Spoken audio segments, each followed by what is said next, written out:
What's up, everybody? This is Kyrun from the Foretales podcast, and to my that way is Sarah White, and we're here for the last 17 minutes for the Pounds in Paradise Kickstarter.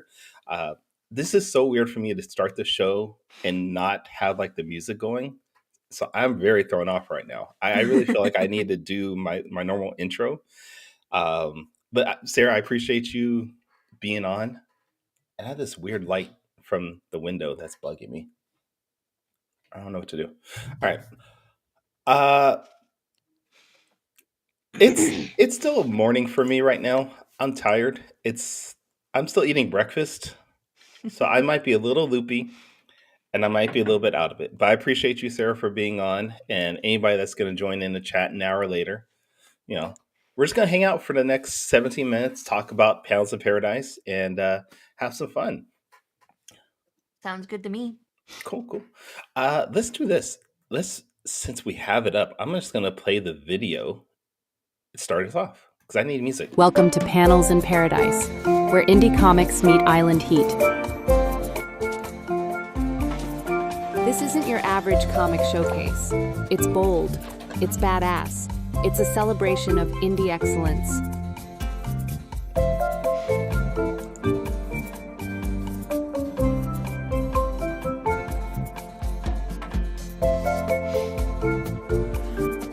These women aren't damsels, they're dynamos, and they're stealing the show.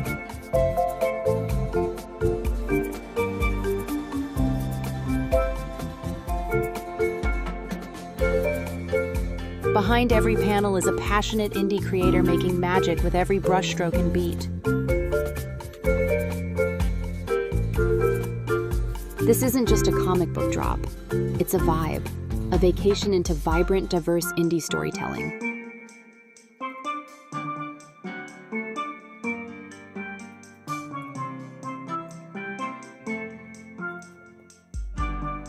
We're bringing the party straight to your screen, and we want you to be a part of it.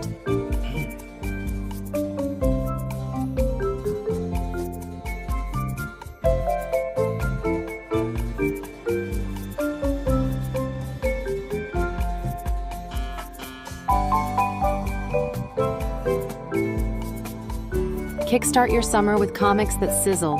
Panels in Paradise, where indie gets hot.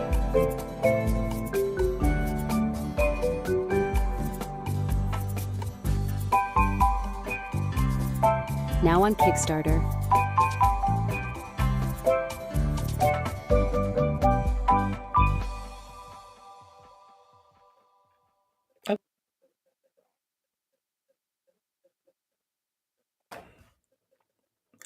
Okay, Kyron, unmute the mic and then people can hear you.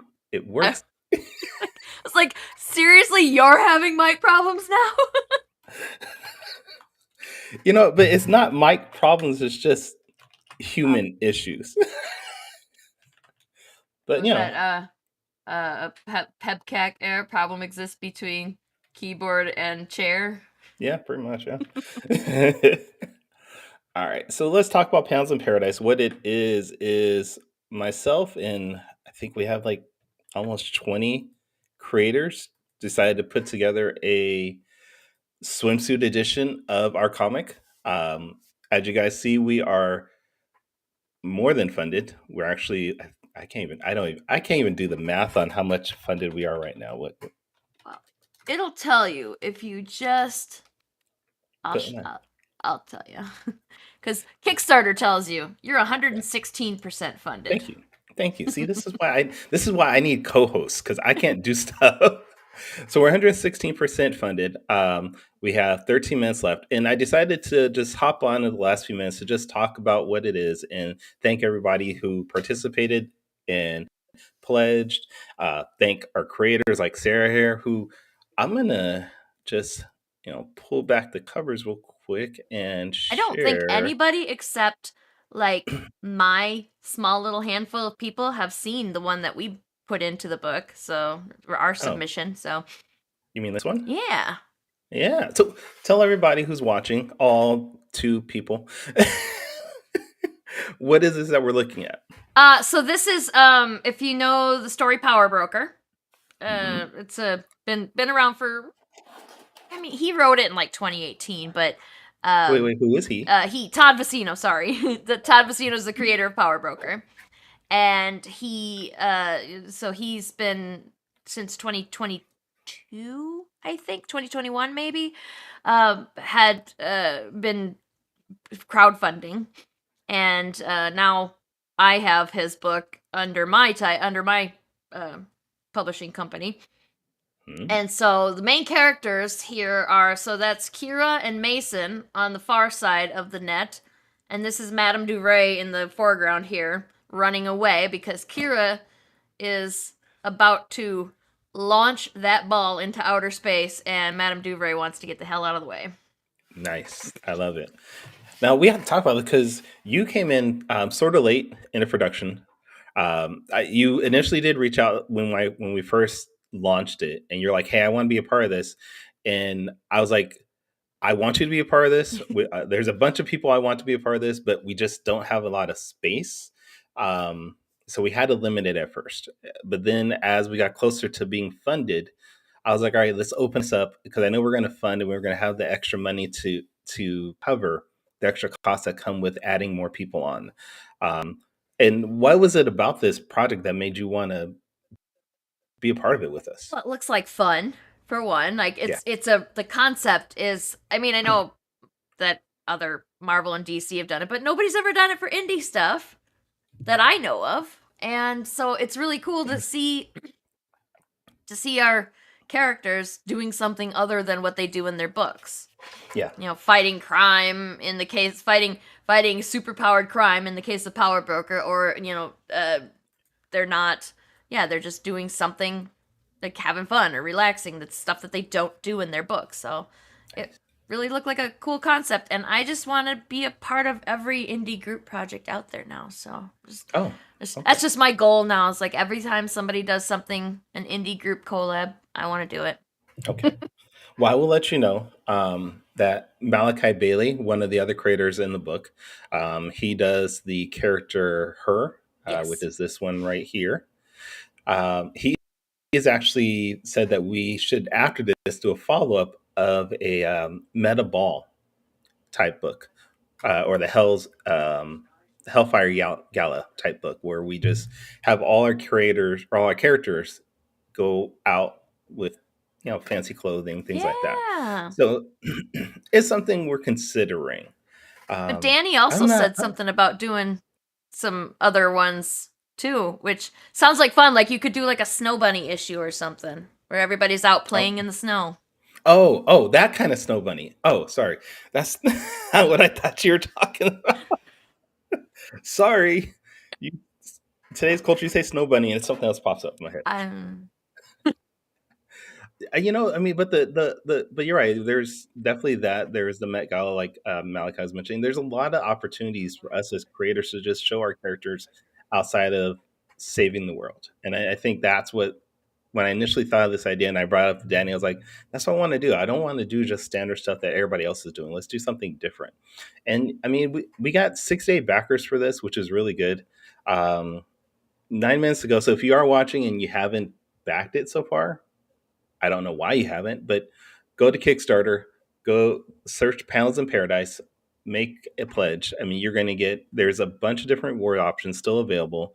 There is a physical option for the book. There is the digital option for the book. We have the cover is still available for the book, which that surprised me. No one has picked up the cover. You can actually get the physical cover of the book, done by Sean Hill, who's done work for Marvel and DC. Danny and I did variant covers of our books, which here is Danny's here. So yeah, you get Ace Blade #1 as a variant. There's also a bundle where you can get Ace Blade #1, Saw Lightning Wielder, and Ruby from Planet Oz as a variant bundle also.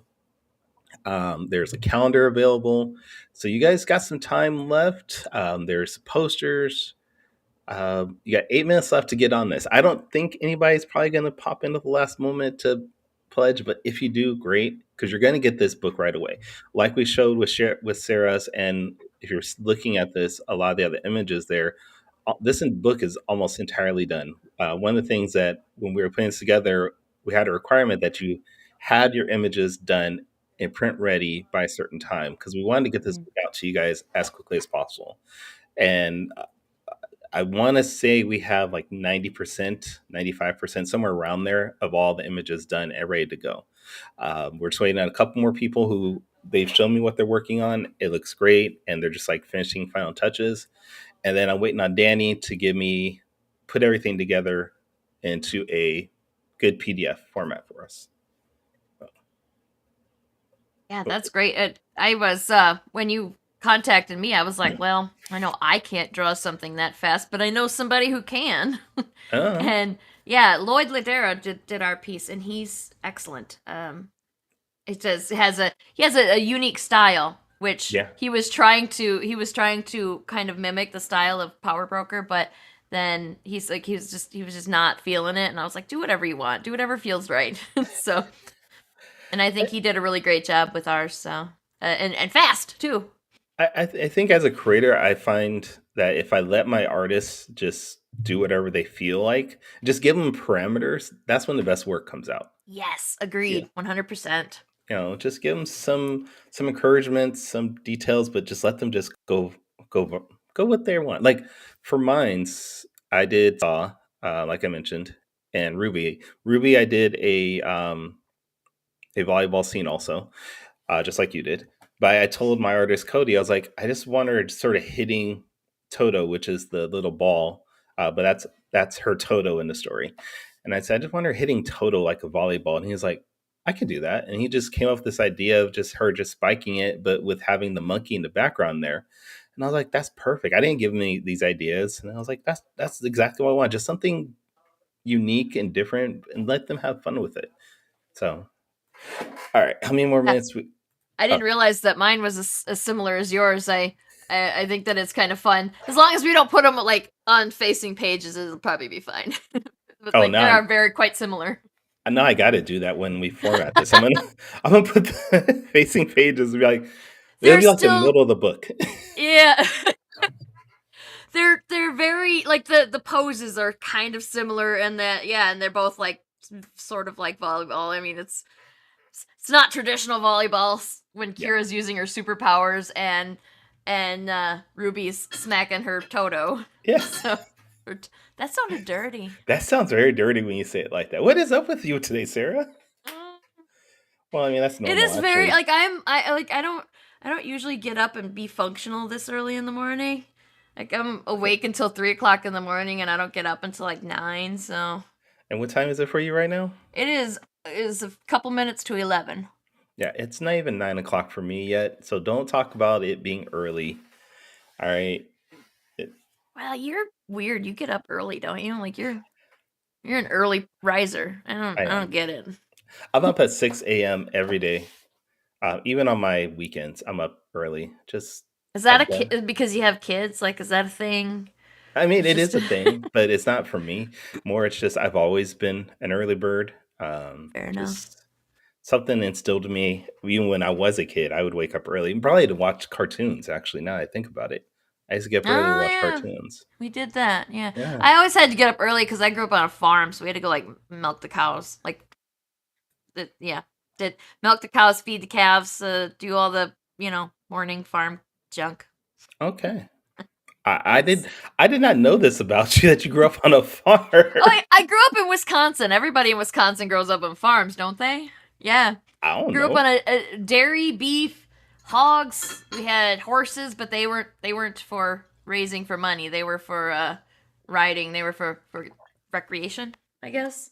Oh, Well, okay. no, they were work. We had to go herd cows. We always rode the horses for that too, until we got the Polaris Rangers. What are those called? ATVs, UTVs, whatever.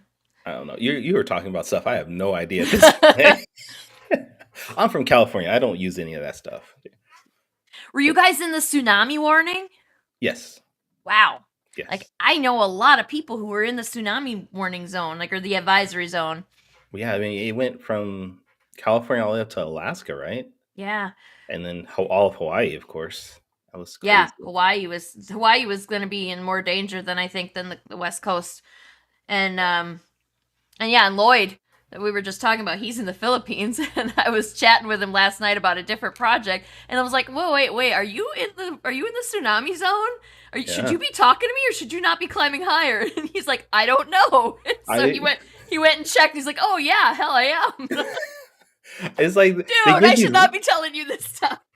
Well, they're like, they give out these warnings, and they're like, "All right, what do we do? What do you want us to do?" Yeah, I would like all last night. I was like, I don't know what you're supposed to do, and like, when are you supposed to expect the tsunami to happen? Like, do they not know these things? Nope. It's not like the movies where you see a giant tidal wave just coming. It's just like you just wait around, I guess. I don't know. I do know that if a tsunami is imminent, that the water on the beach will recede. It'll suck back into the ocean almost, and then then all of a sudden there'll be a wall of water coming at you. I saw that.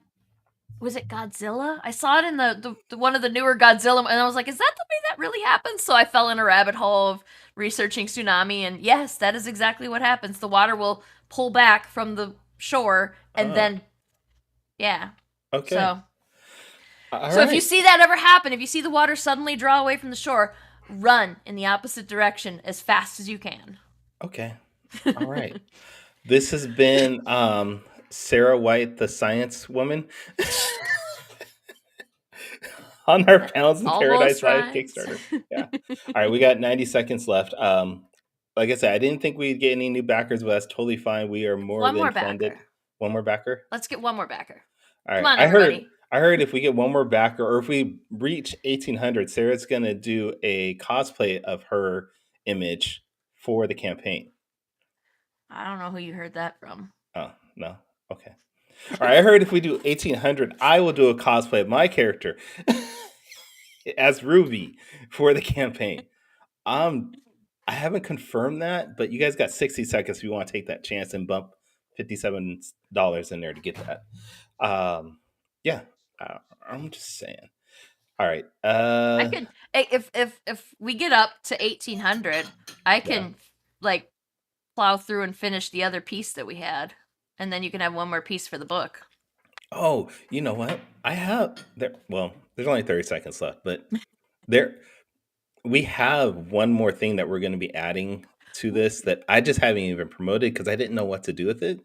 But it is an image that Michael Watson did. So we got 20 seconds. Let me share it really quick. Yay. So this is an image of Dragoness from his series from Hotshot. And we're going to add this as, I don't know if we're going to add this as another page, but I want to do something separate with it. So when you guys back this, I'm going to be throwing this in as a special thank you, since this was not intended, but I think this came out really well. He did this live on Chat and Draw last week with me. Yeah. And we're going to do something with it. So we'll figure it out. Awesome. All right. I'm pretty sure we funded at this point. The timer's done, right? Let's see. Is it? Yeah, it's got to be. All right. Oh, woo! We are funded. Final score was $1,743, $243 over the goal. So thank you guys for that. I appreciate it. This has been a wild Kickstarter for me. Very weird.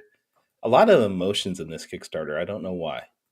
But it was fun, and I'm excited for this, and I'm excited for you guys to get the book when it finally comes out. If I can stop sharing. Yes.